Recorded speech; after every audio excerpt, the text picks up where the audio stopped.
ಭಾರತದಲ್ಲಿರುವ FCRA ಅಂತ ಒಂದು ಇದಿದೆ ಆ್ಯಕ್ಟ್. FCRA ಅಂದರೆ ಫಾರಿನ್ ಕಾಂಟ್ರಿಬ್ಯೂಷನ್ ರೆಗ್ಯುಲೇಷನ್ ಆ್ಯಕ್ಟ್ ಅಂತ. ಈ ಆ್ಯಕ್ಟ್ ಮುಂದೆ ಇಟ್ಕೊಂಡು ಒಂದು ಅನ್ವೇಷಣೆ ಮಾಡಬೇಕು ಅಂತ ಹೊರಡ್ತಾರೆ. ಇಲ್ಲಿ USAID ಅಂದರೆ ಏನು, ಡೀಪ್ ಸ್ಟೇಟ್ ಅಂದರೆ ಏನು? ಈಗ ಸುಮಾರು ವರ್ತಮಾನದಲ್ಲಿ ಬರ್ತಕ್ಕಂಥ ಹೆಸರು ಜಾರ್ಜ್ ಸೋರೋಸ್ ಅಂತ ಬರುತ್ತೆ. ಅವ್ರು ಯಾರು? ಈ ಡೀಪ್ ಸ್ಟೇಟು ಮತ್ತು USAID ಭಾರತದ ಮೇಲೆ ಯಾಕೆ ಕಣ್ಣಿಡ್ತಾ ಇವೆ?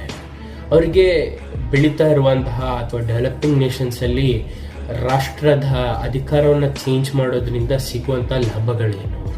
ಇದನ್ನೆಲ್ಲ ನಾವು ಯೋಚನೆ ಮಾಡಬೇಕಾಗಿತ್ತು ವೀಕ್ಷಕರೇ.